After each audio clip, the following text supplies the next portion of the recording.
Bienvenue sur l'humain à cœur du digital, le podcast où des experts de l'informatique et du digital partagent leurs conseils et solutions pour aider les dirigeants d'entreprise, DAF, DSI, RH et autres décideurs à mieux comprendre et adopter le concept du numérique.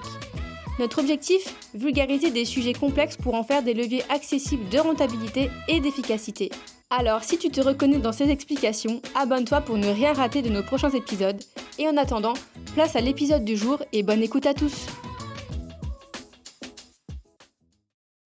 Bonjour à tous et bienvenue dans les podcasts des experts OCI. Nous nous retrouvons aujourd'hui pour parler de sobriété numérique, un sujet d'actualité dans le monde des entreprises. Cet enjeu nous pousse à repenser nos usages digitaux.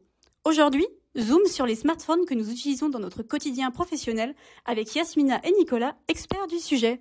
Yasmina, est-ce que pour commencer, tu peux nous présenter un petit peu le marché du mobile actuellement ? Bien sûr. Commençons par le point de départ du marché des smartphones, qui coïncide avec le lancement du premier iPhone en 2007. En seulement 5 ans, de 2008 à 2013, le smartphone est devenu un objet central de nos vies privées et professionnelles. Il a rapidement remplacé plusieurs appareils qui étaient autrefois utilisés séparément, comme les PDA pour les professionnels, donc l'assistant personnel digital, et les lecteurs MP3 ou MP4. Côté vente, on est passé de 120 millions de smartphones vendus dans le monde en 2007 à 1 milliard de smartphones vendus dans le monde en 2013, jusqu'à un pic d'1,5 milliard de smartphones en 2018. Puis on voit cette courbe de progression s'inverser. C'est vrai qu'on constate depuis fin 2022 qu'on garde nos téléphones en moyenne 3 ans et demi, alors qu'auparavant c'était plutôt aux alentours de 2 ans qu'on conservait un téléphone. Et dites-nous, qu'est-ce qui explique ce changement ? Alors, il y a différentes raisons qui expliquent la baisse des ventes d'appareils neufs depuis plusieurs années. Tout d'abord, il y a le prix des modèles, pour les modèles haut de gamme qui ne cessent d'augmenter. Il y a les processeurs et les objectifs photo, notamment des smartphones, qui restent performants et au point techniquement plusieurs années après leur sortie. Il y a le fait de subventionner les smartphones par les abonnements mobiles qui est de moins en moins pratiqué, et le gouvernement réfléchit notamment à encadrer cette pratique. Également, on répare de plus en plus nos téléphones en cas de panne. D'ailleurs, depuis 2021, il existe un indice de réparabilité des différents modèles qui a été rendu obligatoire par la loi, notamment pour lutter contre le gaspillage et l'obsolescence programmée. Et c'est d'ailleurs ça qui a dynamisé le marché de l'occasion et du reconditionné depuis 2021. Et c'est une tendance qui se poursuit en 2023 puisque la vente des téléphones neufs affiche une baisse de 20% pour atteindre son plus bas niveau depuis 10 ans. Donc on peut dire que le marché des smartphones semble avoir atteint son point de maturité depuis quelques années maintenant. Finalement, quel est l'impact environnemental d'un mobile aujourd'hui ? Eh bien, il faut déjà conscientiser les étapes de la construction d'un smartphone qui ressemble à un tour du monde. La conception se fait le plus souvent aux États-Unis ou au Japon. L'extraction et la transformation des matières premières sont principalement situées en Asie du Sud-Est, en Australie, en Afrique centrale et en Amérique du Sud. Et on sait aujourd'hui que l'empreinte environnementale des smartphones est principalement due à l'extraction des minerais qu'on trouve sous la forme de métaux dans les téléphones. L'avantage de ces métaux est qu'ils sont très puissants et une quantité infime suffit pour de grandes performances. Donc, l'exploitation des mines pour extraire ces métaux rares implique la destruction d'écosystèmes, la pollution de l'eau, de l'air et des sols par les métaux lourds utilisés, tout en appauvrissant des réserves qui, elles, ne sont pas renouvelables et déjà très limitées. Sans compter que l'extraction minière se fait souvent dans des pays africains où des enfants sont exploités. On a ensuite la fabrication des principaux composants qui va se dérouler soit en Asie, soit aux États-Unis ou encore en Europe. La fabrication des téléphones va représenter les 3/4 des émissions de CO2 du numérique. Enfin, en dernière étape, bien sûr, il y a l'expédition de ce smartphone qui est aujourd'hui un produit mondialisé. Donc, il va partir d'Asie pour se retrouver partout dans le monde, acheminé par avion, puis par la route, etc., pour se retrouver dans les magasins. L'empreinte carbone est donc considérable. Alors je pense qu'on se pose finalement tous la même question. Que pouvons-nous faire pour réduire cet impact ?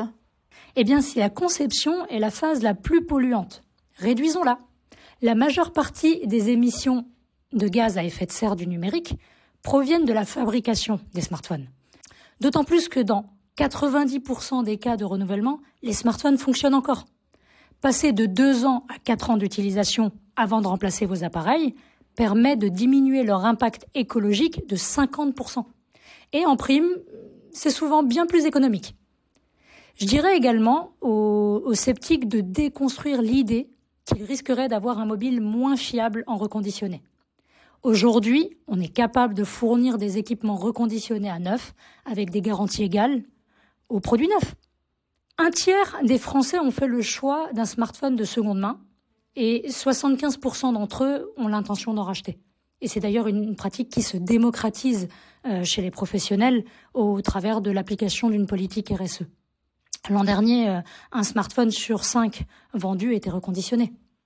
Tu nous disais justement que dans 88% des cas de renouvellement, les smartphones fonctionnent encore. Mais finalement, qu'est-ce qu'il en est des équipements qui sont encore dans nos tiroirs ? Alors c'est vrai qu'aujourd'hui, on a moins de 5% des téléphones portables en France qui rentrent dans un circuit de recyclage. Les autres, soit ils sont mal triés ou alors ils dorment dans nos tiroirs. Nous, on a une solution à recommander qui est solidaire et qui est simple. Ça s'appelle Écosystème. Écosystème, c'est un éco-organisme à but non lucratif, donc ils vont pas réaliser de bénéfices sur la vente derrière des smartphones qui vont reconditionner.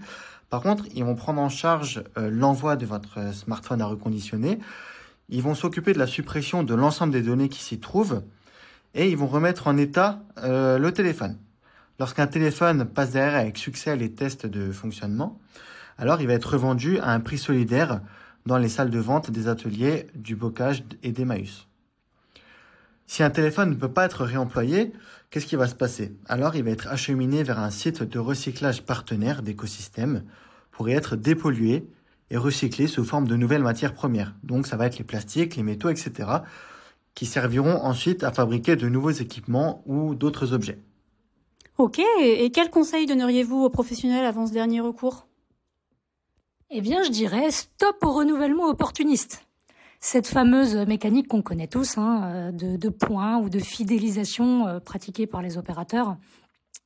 Comme évoqué, nous savons en plus que sa remise en cause est à l'étude par le gouvernement. Le problème étant que cette pratique nous pousse à renouveler nos smartphones alors que ceux que nous avons sont encore fonctionnels. Donc, adopter la green attitude. Nous sommes là, d'ailleurs, pour vous y accompagner. Nos experts ont fait le choix de ne pas proposer de subventions mobiles incluses dans l'abonnement. L'idée étant de vous proposer les meilleurs coûts d'abonnement et de vous sensibiliser à l'achat responsable des équipements à renouveler quand c'est réellement nécessaire et non pas parce que vous avez une opportunité commerciale. Et pour finir, est-ce que vous auriez peut-être des conseils d'usage pour améliorer la durée de vie de nos smartphones ou pour réduire leur renouvellement finalement ? Commençons déjà par les protéger. Je pense que la majeure partie des utilisateurs le font aujourd'hui en utilisant une coque, un film de protection. Ensuite, il est important de nettoyer régulièrement son téléphone en vidant les fichiers ou les applications qu'on n'utilise jamais. Éviter la surchauffe en ne les laissant pas au soleil, en évitant les sources de chaleur. Il faut également ménager la batterie de son téléphone en optant notamment pour la charge alternée. Vous la maintenez entre 20 et 80% en favorisant le mode économie d'énergie aussi et en ne le laissant pas charger toute la nuit. Donc on ne laisse pas son téléphone se décharger complètement avant de le remettre en charge. Non, c'est une fausse info.